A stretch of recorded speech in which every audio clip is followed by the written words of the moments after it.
You have an amazing amount of opportunities in tech, but taking advantage of them takes knowledge and the right approach. In this series, we're going to be helping you with both. We're going to be introducing you to a group of people who have done remarkable things, often in a short period of time and with limited resources.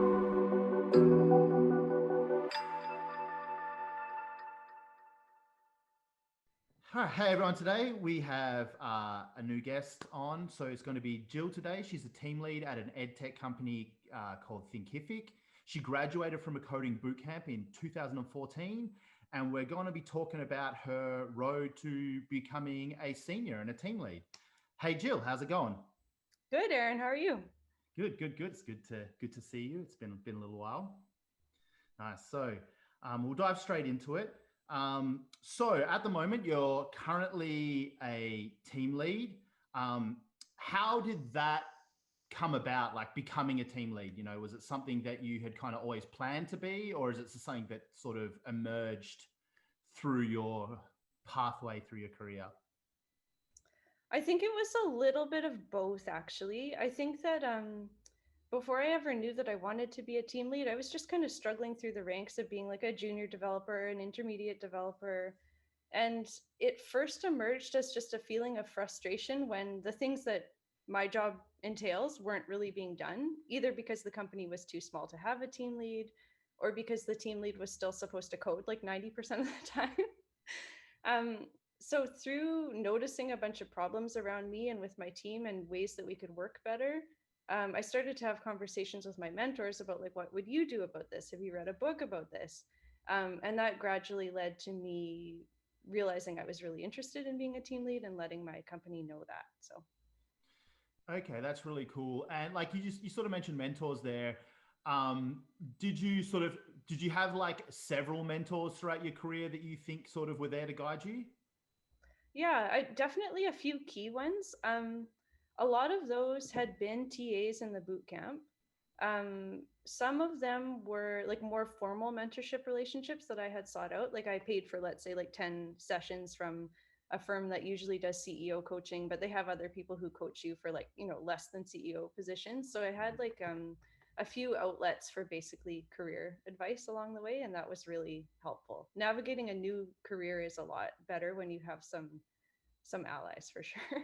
Yeah, I strongly agree with this myself. I think it's really underestimated how much getting a mentor when you move into a new role. One thing I like to tell students is you can enter into a position at the level of your support network, not the level of your current skills. So if you have a support network at that level, you kind of it really helps facilitate that growth. Because obviously when you're in a new position, it's new. Like you're not necessarily adapted to it, if that makes sense. Yeah, I think it also, in a sense, like if you, oh, we have a cat here.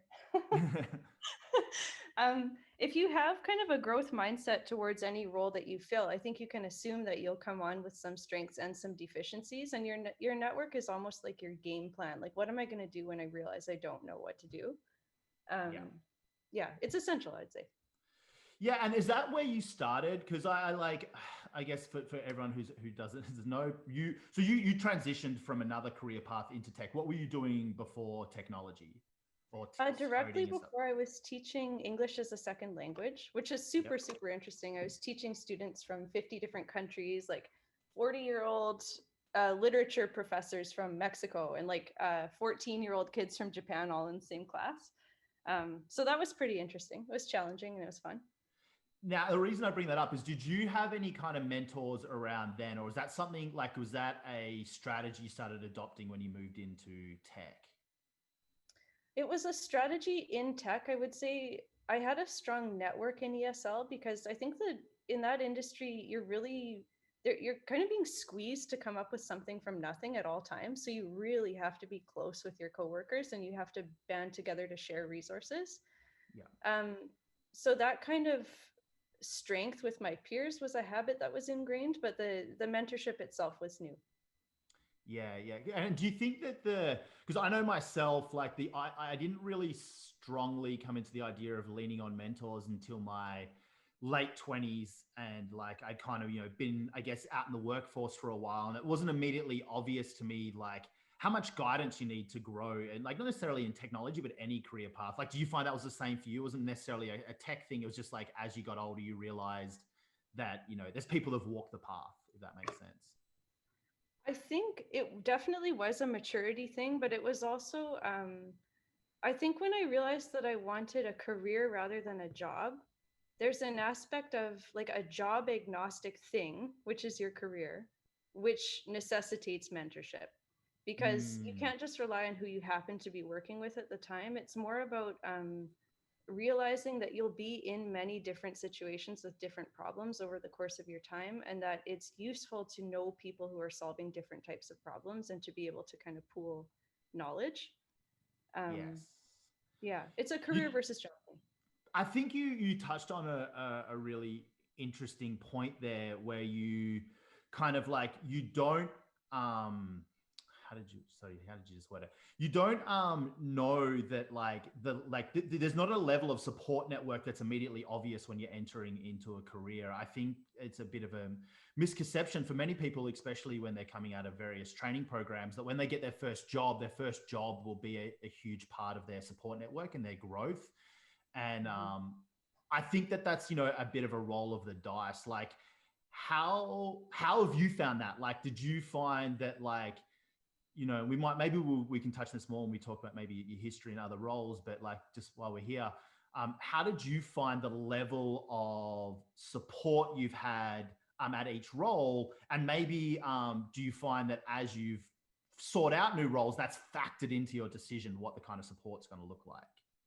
Yeah, this cat is so distracting. I wish he would go away. But um, I think oddly enough, um, the the kind of mentorship strength has been stronger with each job change, which you wouldn't expect because in a sense I needed it to be strongest in my first internship, for example.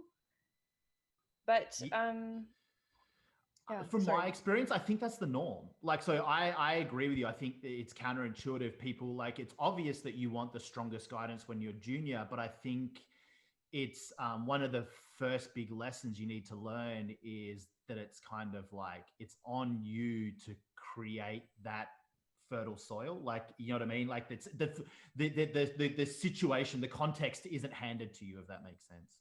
Not at all. I think it's a thing that comes with maturity, but even with like I've realized now that the best way to get something out of a mentorship relationship is to think really carefully about who your mentors are and what their best strengths are, and then Mm. approach a different mentor for each thing based on what their strengths are. So, like, why go to a mentor and ask for help with something that they themselves don't feel competent in when you could approach them and say, here's something that you absolutely love to do that you're excellent at. I don't know what to do. Can you help me here? Um, so I think making mentorship more fun for people who want to help you out by noticing what they like, and also approaching the right person for the right thing is a big part of the success there. Yeah, one thing that I like to think, maybe this is what you said, is like, I think people view mentorship as this like very formal relationship where it's direct advice giving. And some of that sounds like you've had, like with some of the paid arrangements and things like that with more coaching. But I personally think it's a little more clear, as if you think about like mentors as building your tribe. Like, they're kind of like people that you enjoy spending time with anyway, and you're finding like synergies and alignments, like you said, in the areas that you um like you're excited about and they're excited about. It's not just like, oh, like I need some help with X and this person fills that role. It's kind of like a shared excitement, if that makes sense, around a particular area that's, mutually beneficial. Yeah, and I think I've been really surprised sometimes what ends up being mutually beneficial. Like in one example, I have a technical mentor who has 15 years of experience and a master's degree in engineering. There's no way I'll have anything to offer him technically anytime soon. But he's also in a tech lead role that necessitates a ton of like people leading stuff that he doesn't necessarily like to do or feel as comfortable with. And oddly enough, I'm now in a position where I can help him a little bit. So you just really never know when it'll come back around. It's funny. Yeah, and I think even one of the initial things that's not obvious to offer is like being a great mentee. Like, I think people that are really excited about what they do do like sharing it and getting that knowledge, but there is a level of commitment to like being that for like, working with someone that way. Like nobody just kind of wants to, waste their time giving out their wisdom where, because they're already typically busy people or they have other areas in their life. So I think that's like, there's something to be said about as what you have to offer as being a great mentee, which I, Yeah. having known you for a while is something that I think you have some strengths in. Oh, thank you. Yeah, I think it's complicated. I haven't always gotten that right, but I think, having gotten some things right and wrong, the main thing is to just go into it with a willingness to humble yourself to the craft of programming. Like see it as a trade and not like a talent, and leave your ego Oh, at the big door, time, big basically. time. And, and I think that like that's one of the, if you push yourself in this field, that's one of the beauties of it is that it is a great field for being humbled. Like there's Yeah, this, you can really get put in your place on a because regular basis if you want to be. definitely, like in teaching, if you did something wrong, someone would be like, "Oh, I'm so sorry. I think that's not quite right." But like an error message is like, "What are you doing? This is not even close to a word." Like, Yeah, absolutely. Yeah, absolutely. Yeah, that's like, and that's like, I laugh because it's like the solid like first year of your software development is mostly dealing with typos. I think for a lot of people. learning to spell receive. Oh man, it's crazy. Yeah. Anyway, I just want to circle back a little bit to talk a little bit more about your team lead stuff. We've touched on some mentor things here, but what do you think is like? What is the most interesting challenge you think this particular role provides you? Um, Interesting. I'm just going to take that to mean difficult, I guess, for now.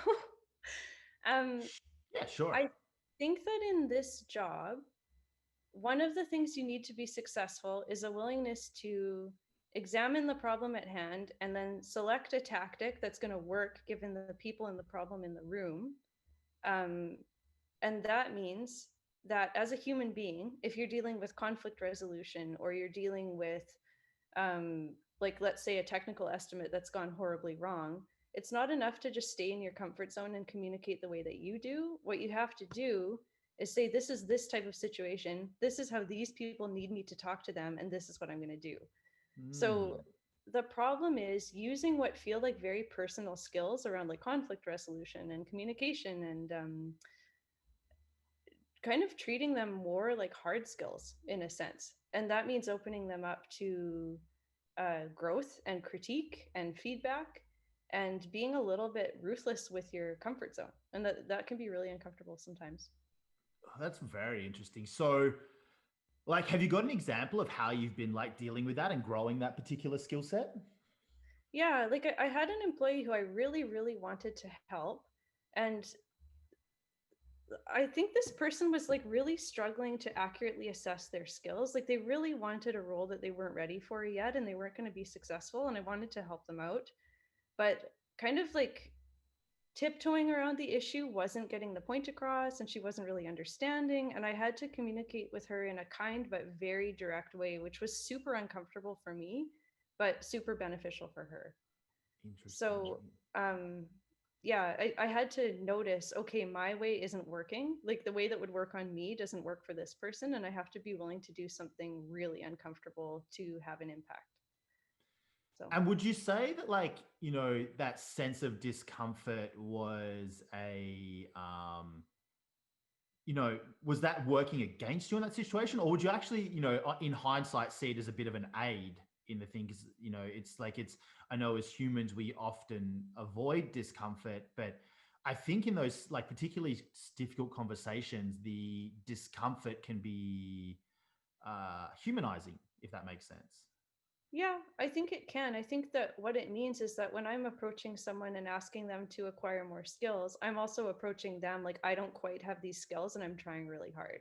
And I Yeah. think in a sense, when you're leading someone, it helps to show that you're also um, you're willing to kind of sacrifice your human weaknesses to getting better at something.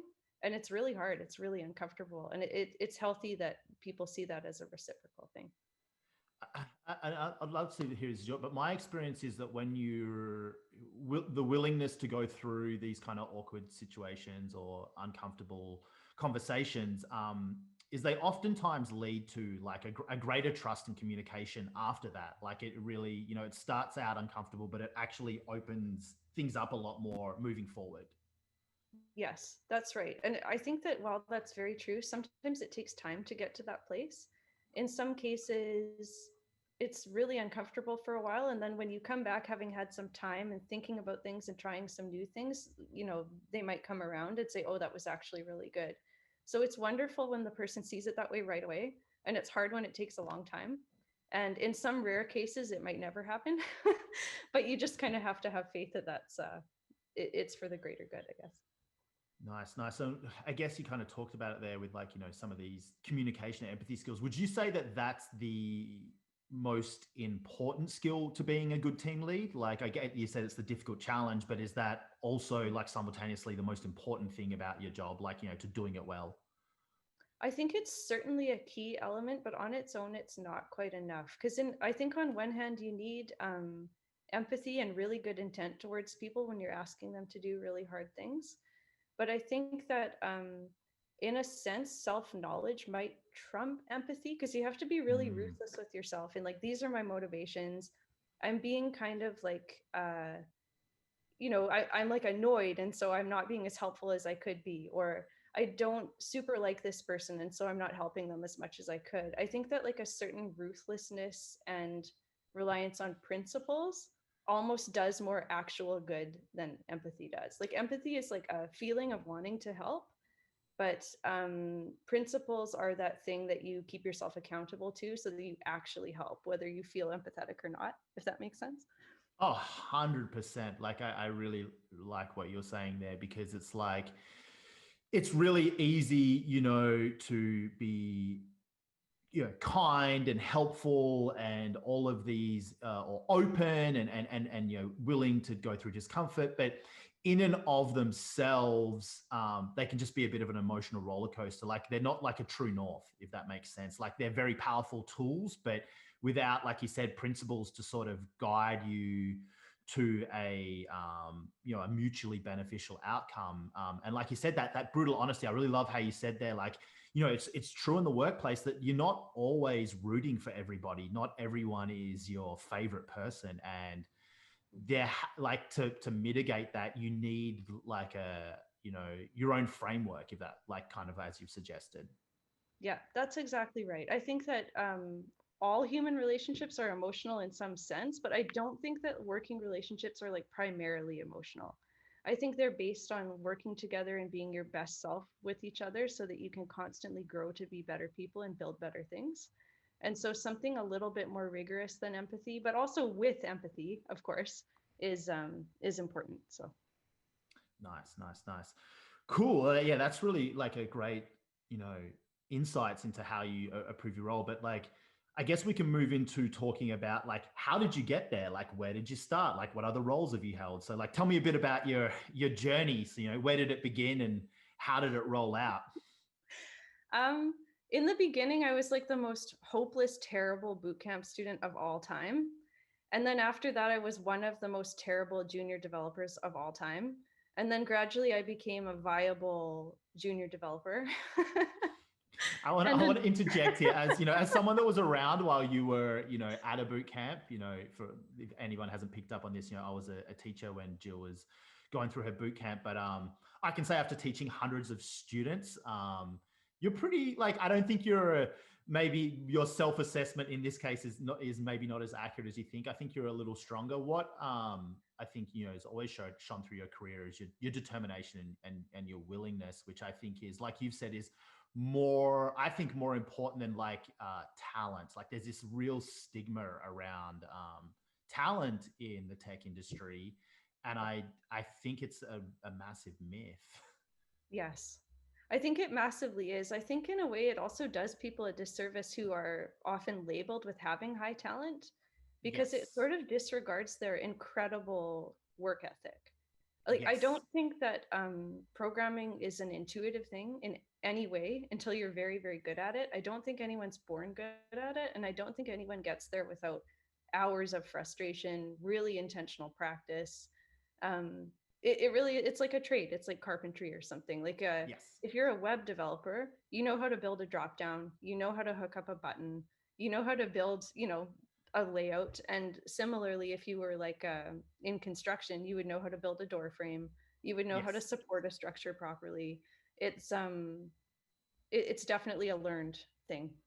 Yeah, I agree with that. It's funny you mentioned that because I had actually been a carpenter and done a carpentry apprenticeship before I was in technology, and it was going through that I'm useless experience for many years that actually made the beginning of my programming career much more accelerated and smoother. Like I said, not out of any necessarily quote unquote talent, but because I just knew what that process of like I had been through one of those like I'm so useless this never gets any better to like oh it actually does, and like knowing like that internal knowledge I think was the biggest accelerator and motivation and thing that gave me tons of progress early in my software career, just knowing that that's what it's supposed to feel like. Yes, I think in one sense, one huge asset that any bootcamp student has in a really accelerated learning process, and in some ways a painful journey through an industry in the beginning, um, any past experience you have with either making a physical object or learning a difficult skill, you really, really need to draw on that to like strengthen yourself. Any experience with that is really, really useful. You're going to have to be really resilient. Yeah. So, Anyway, sorry to interrupt you there. So we're going through. You're definitely in the midst of some imposter syndrome here.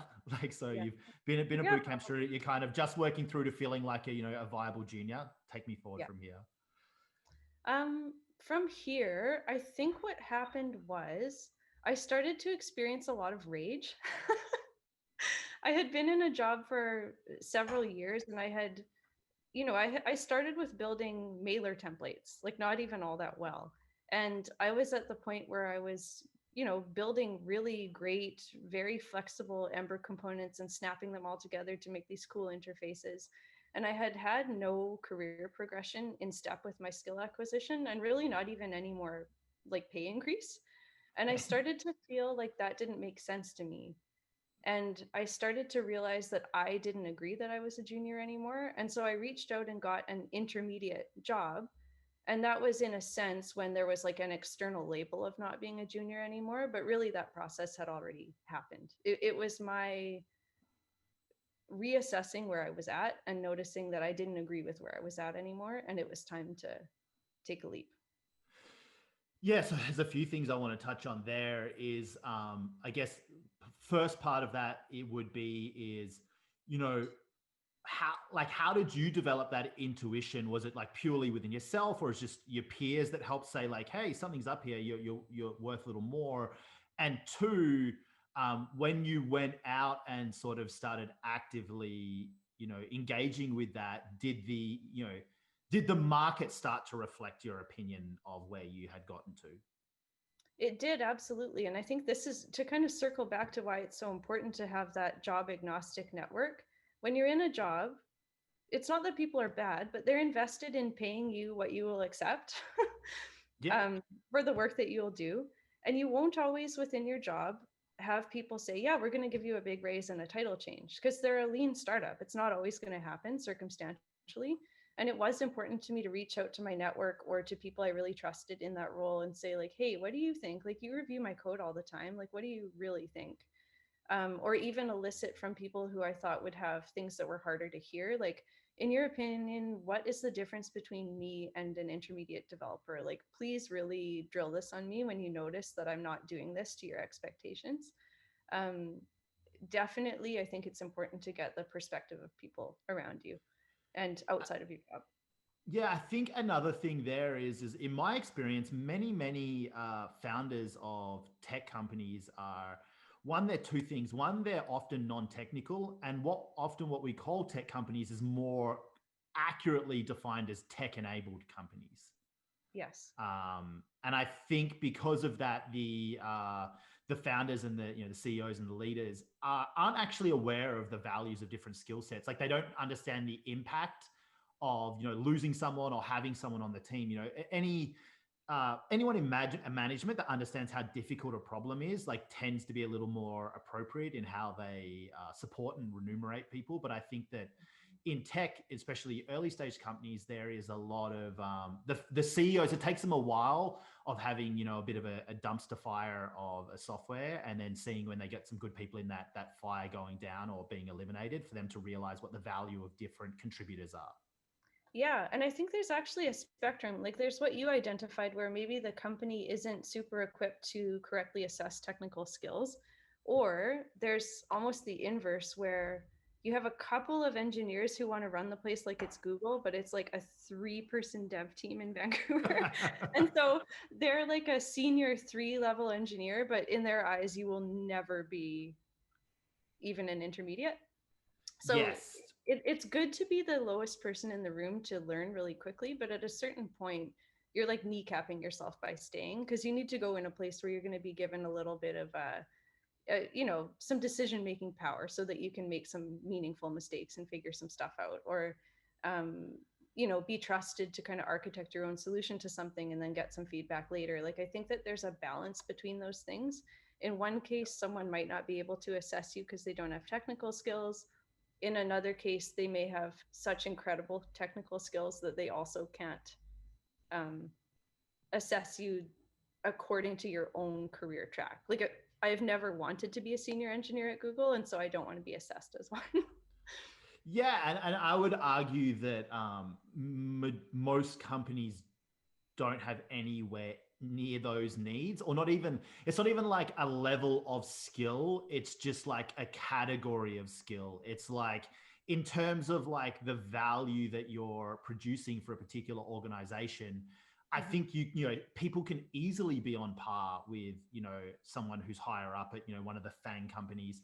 But but the, you know, the skills required is, I think, more about the kinds of challenges that someone finds fulfilling in their engineering career Mhm. versus the kind of value that they can create for, you know, the the company, or, you know, the users, or the, you know, the area that they're making a change or an impact. Yeah, and that again comes with career versus job and your idea of it's very important at a certain point to say, how do I define success?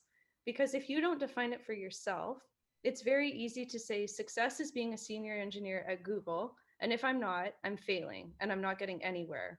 But making all of these sacrifices and doing all of this work to become something you don't want to be isn't actually keeping yourself on track for your own goals. So you have to think for yourself, like, what do I actually want?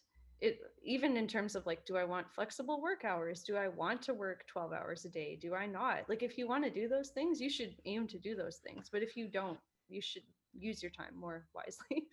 Oh, you're so preaching to the choir here. Like, it's one of my what a word am I looking for? It's not like a pet peeve, but it's like a one of my immediate concerns is when I speak to students who, at the where I teach, that are going to graduate soon, is that they're just like, I just want a job. I just want a job. Like, as soon as I can get a job, everything will be okay. And I'm like, Mm-hmm. depending on your life circumstances, that may very well be true. Maybe you literally just need a job just to smooth out, you know, whatever's going on in your life. But Mm-hmm. that very quickly does not get to like the root cause of the issue. There's other areas you need to start concerning yourself with to facilitate growth. Like, it's very different, I guess, you know, depending on where you're at in your life, you may just need stabilization, right? You know, you need a foundation to launch yourself from. You can't sort of just start charging for the moon when you know you can't launch off a stable foundation. So I have a deep appreciation of that. But many of the things you can look into and plan for to make the foundation solid can be looked at almost immediately, even if you're facing some, you know, potentially challenging life circumstances. I think that's true in a sense. It's so when I took the boot camp, I was a person who had been making about 20K a year and I had like 5 roommates. And I went into the boot camp being like, I desperately need a job so badly. Yeah. And I did take on an internship and some other things that were really, really hard and weren't my first choice, but I actually don't regret them at all. Um, I think it really depends on your situation. If you have a bit of a safety net, be a little bit picky because you'll save yourself significant time in finding a job you actually want. But if you really just need a job, you might have to be willing to like really, really have some tough jobs in the beginning to break in. And that's okay. Like not everybody gets to choose. How do It you can be feel fun. about the transition out of that? Like, I often think about this myself. Is it's like if you get yourself stable in 6 months, should you be moving on to the next best thing? Like, do you owe anything to the company who gave you your first shot? Like, like, how quickly do you think people should, like you said, you came to a point where you realized you weren't, your work environment wasn't reflecting where you felt like you had grown yourself to. Do Mhm. you think that took too long? Like, what do you think the timeline on that is, like, in reality, like looking back? It's really different for everyone. And I think that now, having experimented with staying too long and not long enough in jobs, I think Yep. it's about asking yourself, am I learning a lot here? Am I growing a lot here? And if you've kind of leveled out, like my first internship was CSS templates over and Yep. over and over and over again. So after about a month there, I didn't need to be there anymore and I wasn't having a good time. And they required a tremendous amount of overtime from me, and I didn't want the job anymore because not only was I miserable, but I wasn't getting anything out of it anymore. If you're having some tough days at work, but you go in every day learning stuff that you can't believe that you're being involved in, and you find the technical challenges really interesting, I would say be a little bit slow to jump ship just because it's hard. Again, humble yourself to your career and don't think about it in terms of your job. So you might be kind of miserable now, but is this a career step? Like, I think I've read a book that plotted it in terms of like a triangle of like pay compensation, career growth, and interesting work. And two of those Mm. at a time should be in a good place, but it's very rare that you'll get all three at once. And in the beginning, you're probably going to really want to maximize career growth over anything else. It's funny that that was in a book, because I actually at some point kind of came up with my own triangle, and Mhm. one was, like you said, it was like your financial, like what was your remuneration, what is the other was like knowledge and experience gained, but instead of the third one for me was like flexibility. And I Yes. kind of looked at it a bit differently, that if you had two of them, you could make up the third. Like, Yeah. if you were getting knowledge and flexibility, you could use the flexibility to sort of make money elsewhere. Or if you Hmm. had money and you're getting knowledge, you could use the money to help, do things to like loosen up your life to get more flexibility. Um, Hmm. I found that you can kind of strive for three in certain situations. But I think the important one is that if you don't have kind of two, you're not really growing. You're kind of sitting flat, like it's sort of a stabilization, but it's very Yeah. difficult to grow with just, say, if you're just getting financial, and stuff like that. And I guess that also touches on another point, is like, I know what you're saying in the early parts, you kind of having to pay your dues and learn certain things. But Hmm. if you've been investing in yourself at the, appropriately, and been honest with yourself, at a certain point, your pay threshold hits a point where your concerns around money start to fade. And then paradoxically, because that concern eliminates, you actually have more bandwidth to focus on growth, which Hmm. like kind of helps the pay thing. It's like, it's weird. It's like, as pay stops becoming a problem, it becomes much easier to grow in that axis. I don't know. Has that been your experience as well? Absolutely. It actually reminds me of a very famous book called, I think it's The Clown by Henrik Boll. It's one of the only great pieces of literature from like Eastern Germany during the Cold War. But I think it's the most realistic fictional account of what it's like to be an artist, because in every page, it's about how he's going to make a couple of cents. Every Yeah. single page is about that. It's interwoven with this incredible skill acquisition about the craft of clowning that he wants to learn, but every page is about making a couple of cents and making huge artistic sacrifices to make the couple of cents. And Mm. so I think that what you're talking about, having enough money that you can get by, you're really not focused on that anymore. You're focused on something else, which makes you way better at your job. So, Yeah, absolutely. Yeah, because as soon as you have that breathing room, you get to take some more quote unquote artistic risks, which, yeah.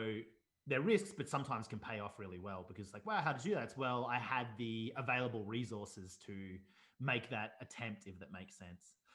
And maybe the most important resource is like not working a huge amount of unpaid overtime all the time, because like you and I would talk a lot about like reading interesting leadership books or listening to Yep. podcasts or going Yep. to like events. And if you're so eaten up that you're not doing that, then you're I think what you have to offer your organization stays pretty stable or even decreases as you burn out.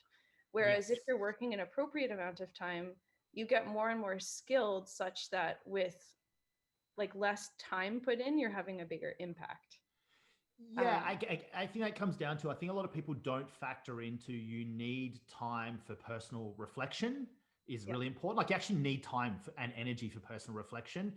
And Yeah. then as a byproduct of that, that helps guide your, your decisions for how you want to grow yourself. The Yeah. personal reflection in of itself is a growth axis, but at those two things, like investing in growth and investing in personal reflection, require time and energy. And if you cut them out, it's sort of like, you're trying to cut down a tree with a blunt axe. It's just not going Yes. to get you anywhere. And it's almost like equivalent to the money again. Like if you don't have sufficient personal resources, your head is always like, me. How am I going to take care of me? Whereas if Yeah. you're in a good spot and you have sufficient personal resources, you can kind of look around and be like, oh, how can I help this person? Or like, how can I make the team function better? How can I put myself out there and do something I'm not that good at, but still feel safe to try, or show some vulnerability to my team and let them know I'm trying something new?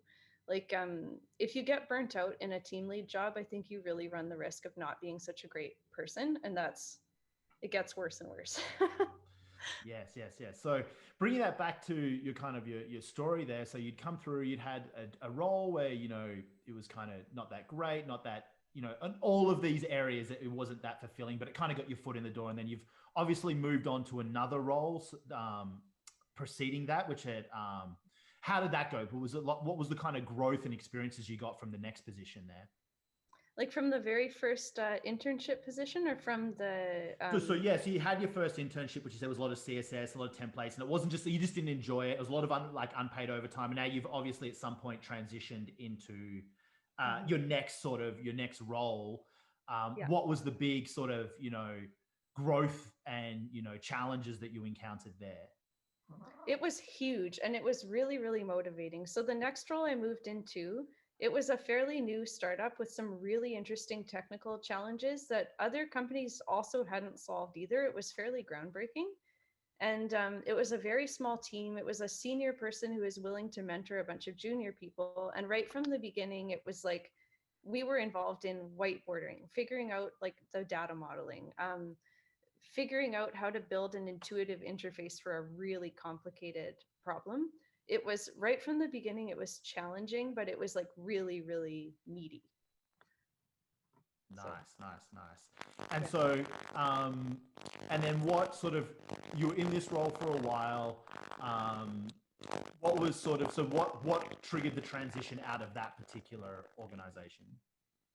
That took a really long time. Like the organization itself, it was almost like a completely different place by the time I left. We had rebuilt the product in a different technology, I think two more times since the first one. And I just started to feel a little bit of a plateau about the technical space. I kind of felt like we were having similar discussions and building similar things. And I was ready to try something else. Like I was kind of worried about the 10 years of the same experience versus 10 years of different experiences type of thing. I wanted to learn Yeah, more and I wanted yeah, to move on. I love it. I love that one. It's like that people would say they've got 10 years experience, but they've had the exact same year 10 times over. And it's a very, very easy trap to fall into. Yeah, definitely. This particular role had helped with your get you more skills and get you develop you technically and in the craft. Had it sort of started to solve some of the resource issues for you? Like, did you feel more? Was the rest of your life feeling like you could keep it going? Um, I think that it was getting better gradually. It still wasn't in a place that I was happy with, though. I still felt like there was what I wanted was essentially, I think, more flexibility, and I wanted different types of growth. And while there was a lot of technical growth there, I felt like there wasn't enough priority put on management. Like those that were leading our team were also expected to do so much programming that they didn't even really have permission to think about how to lead the team in a really healthy, functional team. So I wanted to go somewhere where that was better sorted out. I wanted to have a higher quality of work life. That was another motivation. Nice, nice, nice. So you've done that. So I guess you've actively pursued and moved into. So you did something happen there. You changed roles eventually, right? I did, yeah. I moved to a different company with a very different problem space and more significantly, a very different funding structure, way more management. Um, it was like maybe the other extreme a little bit. It was like very, very managed, but I came in and it felt so settled and there it was so much less stressful. There were kind of boundaries around my time and what I did, and the time estimates were like kind of generous and yeah, it was a very, very different environment. It was good to make that move. Nice, nice. And so is this the first role where you started to get into your current position where you were taking on more team leadership roles? Like how did it progress forward from here? Like, there's obviously at a certain juncture you've had to make the decision about continuing to double down technically or, pursue a more leadership management role, which I think um, not everyone's aware that as you're sort of growing your development career, you kind of have to pick a side, if that makes sense. Yeah, I think in a sense you really do. And there seems to be a little bit of a trend to separate a really technical lead role from a people leader role as well. I've noticed that in a few companies lately, which I think is a great thing. Um, I had some really good mentors there and a really, really excellent team lead who gave just like the most incredible and thoughtful one on ones. And he kind of said to me at a certain point, like a lot of the things that you notice about the team or have questions about or want to try different things about, those are kind of like team lead things that you're thinking about. Like you might want to consider whether you're interested in something like this. So I had someone who was paying attention and who really wanted to kind of further me and like, push me on to the next thing. That was a huge thing. Yeah, I guess, and like I think this points up an interesting distinction between mentorship and sponsorship, Yeah. if that makes sense there, where, obviously we can reach out for to mentors, because mentors is kind of a little bit of a, it can be like they can see things about you and reach out, but I feel like there's a different weighting what would to what I would call sponsorship, where somebody is like advocating for your growth. Yeah, and I think in a sense, like I'm glad that you touched on this because sometimes we lump together mentorship and sponsorship when we talk about it in general, but mentorship intersects a little bit badly with gender. Like if you're a Mm. woman and you always have these male mentors who know better and you're always kind of like receiving information, it's very different than saying like, "Hey, I'm on a path. This is what I'm trying. Like, do you want to help like further me or like do you want to challenge me to do something more?" That I think is a little bit more helpful at a certain point. I think in the very early stages, mentorship feels safer. And then once you're ready to take some risks, sponsorship is sort of what you should start to focus on. Yeah, absolutely. Um, Nice. And I guess so. Like then, so you've come in, you've started doing that. So someone sort of mentioned this to you. What was involved in sort of bringing that to a realization, like making that become, the reality of like, okay, I'm on this development team, I'm developing, I've got a lot of, it's been observed that I have a lot of interest and a lot to offer in, maybe a leadership role. What did that actual uh, what steps did that take to make that happen? I met with like there was I guess like my boss who is my team lead at the time, and then my boss's boss who would have been the VP of Eng at that time, and we did have one-on-ones at times as well. And I just kind of said like, hey, I wanted you to know that I've been thinking about this and I'm really, really interested. Like I know that I might not be ready for this right now, but I'm willing to do whatever it takes to get ready. I invite all of your feedback. I'm super, super interested. I just want to grow. And I think that was helpful. And if you put that in someone's ear, like not everybody wants to do a people lead position. A lot of people who want to stay close to the tech wouldn't want that role. And so maybe someone's having a meeting 2 weeks later where it's like, hey, we need a people leader for this team. Who's going to do it? And then in their ear, they're like, oh, someone just told me they would love this job, Yeah. and wouldn't resent having it at all. So I think stating your interest is really important. And also I think stating it with humility, realizing that you may not be ready right now. It may not happen right away, but stating your interest and your willingness to grow into that role, I think is important to just like put that out there. Nice, nice, nice, nice.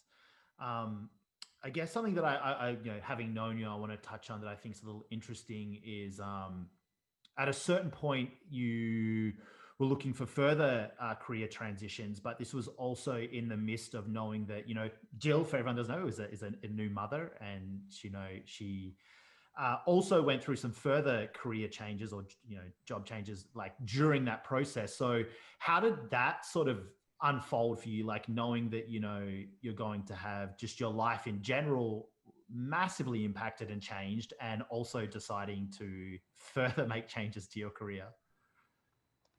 That's a real head spin. There's so many things that we're really interested about being so marked as like very female, as in being pregnant. Because I think in some ways, we're working to be equal people as women in a space where there aren't enough of us. And we're not really focused on like how we're distinctly different as females all the time in that process. I wasn't focused on that at all. And I was really, really scared, I think. Um, I felt like I would be seen differently and not respected the same way. I knew people at work who didn't know I was pregnant who were making snide comments about mat leave in general and how it's not Mm, fair to men and it's so offensive. And I had to work through a lot of internalized prejudice. I was super, super scared. And I also wasn't willing to be in a place where like women weren't supported to be good at their jobs and also be, pregnant if they needed to be. So yeah. at a fairly scary moment, I decided to change jobs. It was it felt like a huge risk to do that while I was pregnant because you have to work really hard and face problems head on in a new job, and you want to show all of your skills and you have to be like really, really, really focused on your job. um yeah, it was a scary change, but it turned out to be so incredibly worthwhile. Like I think about what I would have missed had I not made the leap. And I love my job and I'm excited to go back to it, and I'm really happy that I pursued it. So something that's really interesting there is I don't know the exact timeline of all of this, but I'm guessing there was a solid probably 6 months in your new role where you're pregnant, like you're growing a baby. Mhm. But also within that 6 months, by the sounds of it, do you feel like you are able to make an impact and showcase? Like you said, there's this scary. That's like you want to come into a new organization, you want to show everyone that what you can do. Mhm. Um, like, how do you think that worked out? Like, like you said, you're very happy with the results. Like, yeah, talk more about that maybe for me. I took on the toughest challenges and the most growth in my entire career during my pregnancy. It That's wasn't so always impressive. easy, but yeah, I just want to encourage anybody who is pregnant or anybody who's working with someone who's pregnant who has in their head, because this person needs to eat 16 times a day, they can't work. You need more breaks. You need to eat a lot. But other than that, you certainly absolutely can work. Like in pregnancy, I felt so strong. I continued to kickbox and lift weights, and I felt incredibly strong. I felt very happy and excited about what was going to happen in my life. I felt really good and strong as a person, and I certainly didn't feel like I suddenly had nothing to offer. So I just encourage anyone who's struggling with any kind of internalized prejudice about being a pregnant person who needs to work with their mind, you absolutely can work. Nice, nice. I think that's really an excellent message to get out there, and for people to be aware. And I think it's also like, such a proves the point about you saying about like, all the mentorship you've had, the time you've spent in self-reflection, and all those years of pushing yourself and the ups and downs, like for you to be able to come into an organization and feel, basically it paid off. You had that, we've talked about this solid foundation where, you were able to be impactful, even in what would typically be considered, uh, a greater challenge to be impactful. And I think that that speaks very highly of all the different tools and people and experiences you had that sort of brought you to that place. So I imagine that's a great place to sort of find yourself. It is. It is. I also one of the things that was scary was you can be under a lot of pressure to hide your pregnancy, but I actually met with my new workplace having passed the interview and I said, "Look, I just found out I'm pregnant." like a week ago. I'm pregnant. What do you want to do with that? And they're like, oh, well, maybe your medical benefits should start right away then. Yeah, They so were amazing. that's They so were amazing. amazing. Yeah, That's yeah, they were really, really, really great. So that's really awesome. yeah. Really cool. Anyway, so just to sort of you maybe wrap a few things up, and we've covered a lot of ground here, and it's been really awesome. But if you could go back and talk to past Jill after she had just graduated from the boot camp, Mm-hmm. what advice would you have to offer yourself? I think that I would not sugarcoat things. I would say if you're trying to learn this discipline in 9 weeks and then enter the workplace, you're only beginning. It's going to be so incredibly rough. It's going to be so hard. Be prepared. Um, I think I would say don't be afraid to reach out a lot sooner. Like whether you need advice with programming or whether it's like you don't know how to manage your time and deliver your sprint goals, or whether you're not sure that there's something in your work environment that really makes sense, I'd say just reach out way sooner and expose problems that you're having. Don't hide them because you think your problems mean that you're bad. Expose your challenges to your mentor so you trust, and work on all of that right away. And yeah, I just say stay in touch with your network. Realize that you're in it as a career and not a job, and think bigger than a job. I love that so much. It's so funny you say that, and I wonder if you've noticed this as you've in the roles that you are now. But in my experience with managing and leading teams, there's an inverse relationship between someone's seniority and their communication. So juniors just stay very silent. You have to be very proactive and like, hey, is everything okay? Let's talk about what you're working on. And seniors are like very highly communicative. They bring everything up. They bring a lot of stuff to your attention. And I think it's really interesting because, once again, I think it's counterintuitive because I believe a lot of people think, oh, someone's very senior and experienced. They just go off and do their thing. And someone that's junior will have a lot of questions, but I've found that, when I'm managing these, is like I have to spend more time pulling information out of juniors. Yeah. Well, I think it might be a temperament thing as well. Like, I definitely know some seniors who would tend to not surface stuff as well, just because they feel like it's more efficient to stay and sort things through on their own. I just think that when you expose your problems to multiple minds, especially diverse types of thinking, you expose it to more potential solutions than just your own. And if you've been stuck with something for a while, you might need some input to make moves on it. So just I think as a junior, I felt afraid to talk about the problems I encountered because I thought it meant that I wasn't doing well, but that's just not true. So, I love it. I love it. Yeah, we've covered some great ground. I'm very grateful for your time today. You've offered some really great insights. And yeah, I just want to say thank you. And this has been awesome. yeah, it has been awesome. It's so great to talk to you. You too.